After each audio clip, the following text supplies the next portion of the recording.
ये तो समझ गए। ये हो गया लघु त्रिज्याखंड, ये वाला दीर्घ त्रिज्याखंड। अब यहाँ और समझिए,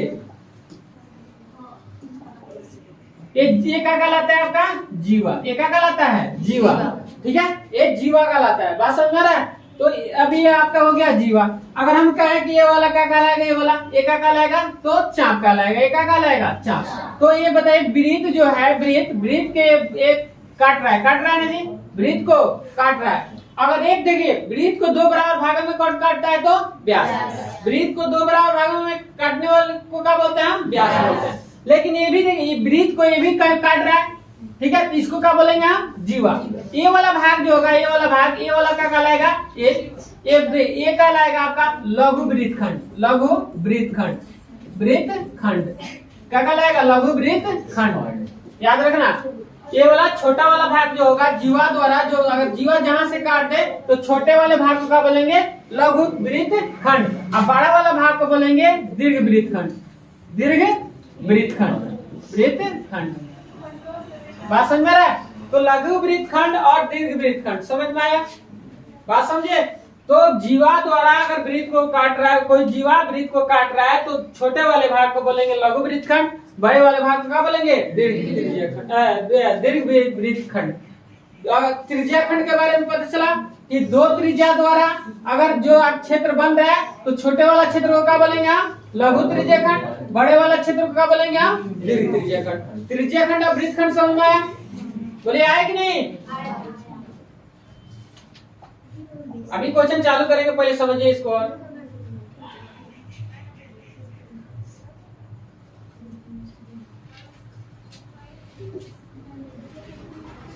नहीं है क्या?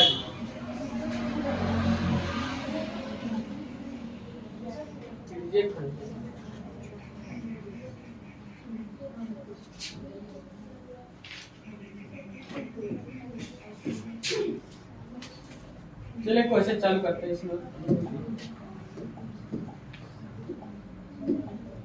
समझिए क्वेश्चन, समझिए।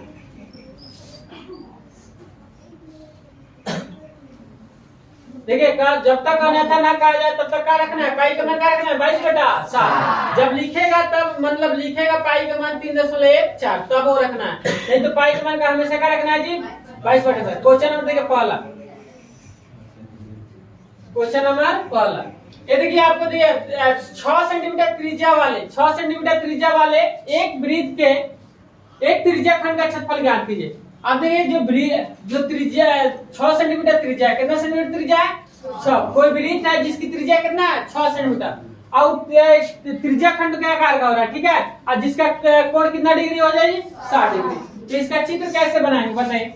6 cm त्रिज्या वाले एक वृत्त के एक त्रिज्याखंड का क्षेत्रफल निकालना, जिसका कोण कितना डिग्री हो? 60 डिग्री। तो इसका देखिए पहले चित्र देखिए, चित्र बनाएंगे या नहीं भी बनाएंगे कोई दिक्कत नहीं। तो ये आपका हो गया। ये बताइए, ये केंद्र होगा, यहाँ से क्या कहलाएगी? त्रिज्या कहलाएगा 6 सेंटीमीटर है। ये भी क्या कहलाएगा? ये त्रिज्या कितना सेंटीमीटर है? 6 सेंटीमीटर। त्रिज्या कितना सेंटीमीटर दिया है? अब कोण कितना डिग्री कर रहा है? कोण कितना? 60 डिग्री। तो कोण को हम थीटा लिखते हैं, कोण को यहाँ थीटा सुई करते हैं। कोण को किससे सुई करते हैं? थीटा से। तो ये चित्र हुआ। ये आपका कौन सा आकृति बन गया? त्रिज्याखंड के आकार के। नीचे वाला जो क्षेत्र बना कौन सा? त्रिज्याखंड, लघु त्रिज्याखंड। ठीक है, तो वही लिखा है कि 6 cm त्रिज्या वाले एक वृत्त के, 6 cm त्रिज्या वाला हो रहा है वृत्त के एक त्रिज्याखंड का क्षेत्रफल, मतलब एक त्रिज्याखंड बन रहा है। तो बताइए, अगर हम ऐसे वृत्त खींचे और बस त्रिज्या 6 सेंटीमीटर, तो त्रिज्याखंड हो रहा है। त्रिज्याखंड बनाने के लिए एक और त्रिज्या रहेगा, तभी ना होगा। तो 6 cm त्रिज्या दोनों खींचे, ठीक। और कोण कितना डिग्री हो रहा है? 60 डिग्री। उसका क्या निकालना है? क्षेत्रफल। तो सबसे पहले हम क्या करें? दिया गया लिख दे। दिया गया लिखें, दिया गया। और दिया गया ना भी लिख के बना सकते हैं, शॉर्टकट बना देगा। दिया गया है पहला, देखिए त्रिज्याखंड की, शांत रहिए, त्रिज्याखंड की त्रिज्या कितना है जी? 6 सेंटीमीटर है। ये दिया है आपको, त्रिज्याखंड की त्रिज्या दिया है ना जी? कितना सेंटीमीटर? 6 सेंटीमीटर। समझा रहे हैं इस बोर्ड पे?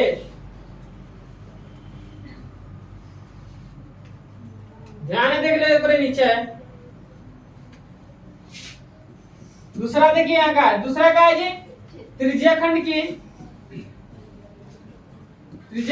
क्या दिया है, त्रिज्या खंड का कोण दिया है, कितना दिया है, तो थीटा यहाँ लिखेंगे। त्रिज्या खंड का कोण किससे शुरू करना है, थीटा। कितना हो गया जी 60 डिग्री। आया समझ में? ये दिया है जो क्वेश्चन, अभी क्वेश्चन लिख रहे हैं, मतलब क्वेश्चन में जो दिया वो लिख रहे हैं, ठीक है। तो त्रिज्या दिया है 6 सेंटीमीटर, त्रिज्या खंड का कोण दिया है कितना 60। अब हमें पूछ रहा है का जी, बोलिए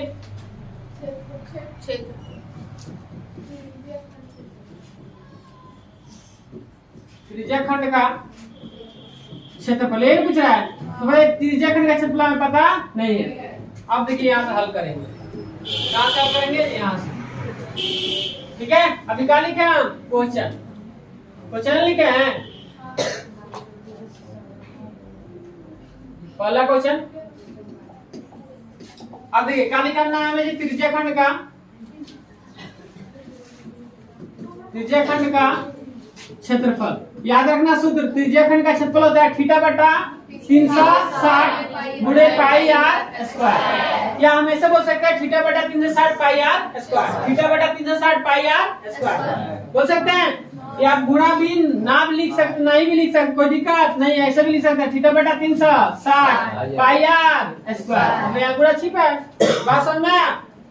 अब ये थीटा का मान कितना है बताइए, कितना है 60 डिग्री है, 360, ठीक। अगुड़े पाई का मान 22 बटा 7, अगुड़े आर कितना है बताइए 100 सेंटीमीटर है, इसका स्क्वायर करेंगे, बोले। अब बताइए कट जाएगा 6 मत में, कटेगा कि नहीं, अभी तो कटेगा, अभी मत कटे, एक में कटा देंगे। 22 बटा क्या होगा जी, 22 बटा 7 6 कटाइए देते हैं, 3 दूना 6, 11 दूना 22, तो 11 बटा क्या होगा 7 त्रिका 21, यही ना। अब गुणे 6 का स्क्वायर कितना होगा 36 सीएम स्क्वायर होगा ना जी। अब फिर कटेगा,